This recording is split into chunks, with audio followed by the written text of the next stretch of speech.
Assalamualaikum warahmatullahi wabarakatuh. Hello everyone. First of all, let me introduce myself. My name is Nabila Aulia Aiman with student ID 12, and today I would like to present my final project for the theory of translation course.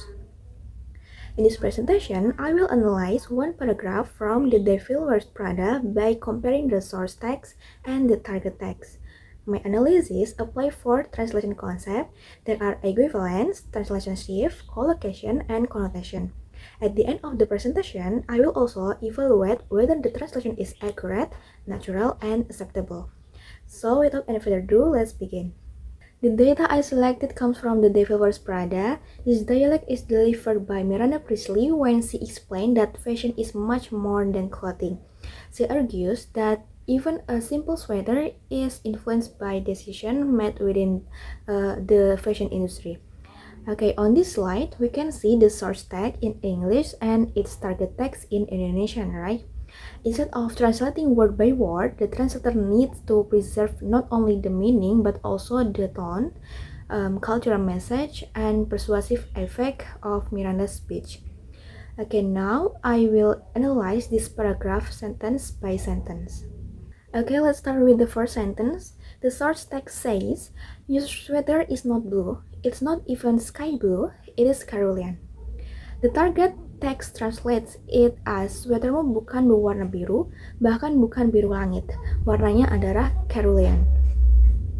First, based on Mona Baker's equivalence theory, the translator successfully achieved word-level equivalence. For example, sweater becomes sweater and blue becomes biru. The original meaning is maintained clearly.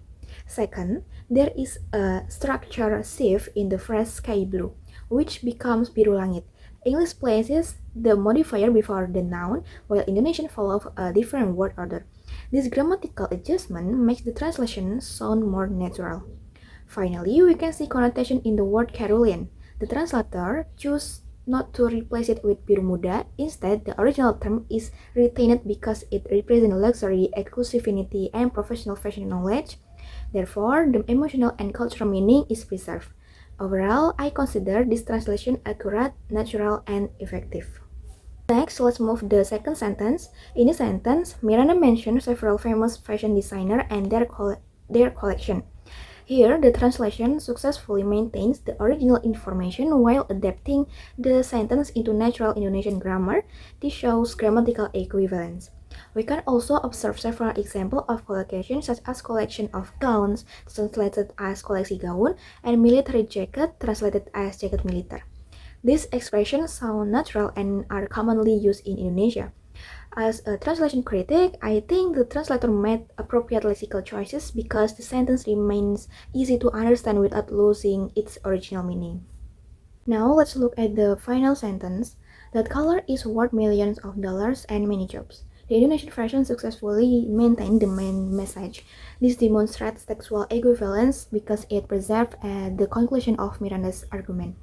The phrase millions of dollars and many jobs also contain an important connotative meaning.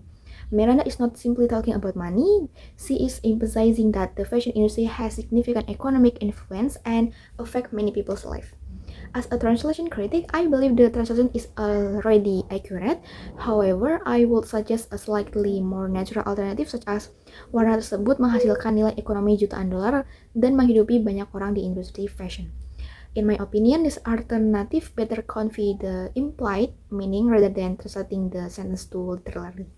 Okay, based on my analysis, I conclude that this translation is generally successful. The translator successfully applied equivalence, translation shift, collocation, and connotation while preserving both the meaning and the communicative effect of the original text. Although there are a few expressions that could be made slightly more natural, they do not significantly affect the overall quality of the translation. Therefore, I consider this translation accurate, natural, and acceptable for Indonesian readers. Okay, that's all from me for explanation theory of translation file project. Thank you very much for your attention. Wassalamualaikum warahmatullahi wabarakatuh.